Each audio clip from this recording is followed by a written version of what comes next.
Kwento tungkol sa tatay at anak. Nagtanong ang anak sa kanyang tatay. Sabi ng anak. Tay, pwede ba magtanong? Sagot ng tatay sa kanyang anak. Sige anak, ano yon? Tay, magkano ang sweldo mo kada araw? Medyo nagtaka si tatay sa tanong ng anak. Di mo na dapat pakialaman yon. Bakit na itanong ganyang tanong? Nagpupumilit ang anak dahil gustong malaman kung magkano ang sinasahod ni tatay. Please, Tay. Gusto ko lang po malaman sweldo mo sa isang araw. Playas eh. Di nagtagal sumagot si tatay sa kanyang naglalambing niyang anak. Okay, sige. Kung alam mo lang, sumasahod ako ng 500 pesos isang araw. Napayuko ang ulo ang anak at ang sabi. Tay, pwede po ba makahiram ng 200 pesos? Medyo inis na napaisip yung tatay, sabi ni tatay. Kung ang dahilan mo ng pagtatanong kung magkano sahod ko kada araw ay yan, walang kwentang dahilan mo. At para makabili ka ng laruan mo, pumunta ka na lang ng kwarto at matulog. Nagpapakahirap ako magtrabaho araw-araw para lang sa makasariling dahilan na yan. Tahimik na pumasok ng kwarto ang bata at isinara ang pinto. Umupo ang tatay at mas nainis pa habang iniisip ang tanong ng bata. Baka naman kaya nang hihiram ng pera ang anak ko ay may kailangan talaga siyang bilhin na importante dahil madalas hindi siya humihingi sa akin. Pumunta sa kwarto ng bata at binuksan ang pinto. Anak, gising ka pa ba? Opo, Tay. Gising pa ako.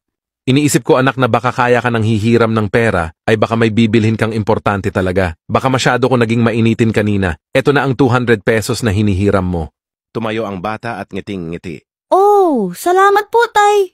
Tapos may kinakapa sa ilalim ng unan ang bata at nakuha ang mga lukot na perang papel. Nakatitig ang tatay at mas lalong nagalit na sa bata. Dahan-dahang binilang ng bata ang lukot na perang papel at tumingin sa tatay. Sabi ng galit na tatay. Bakit kailangan mo pang manghiram ng pera kung meron ka naman na pala? Sagot ng anak.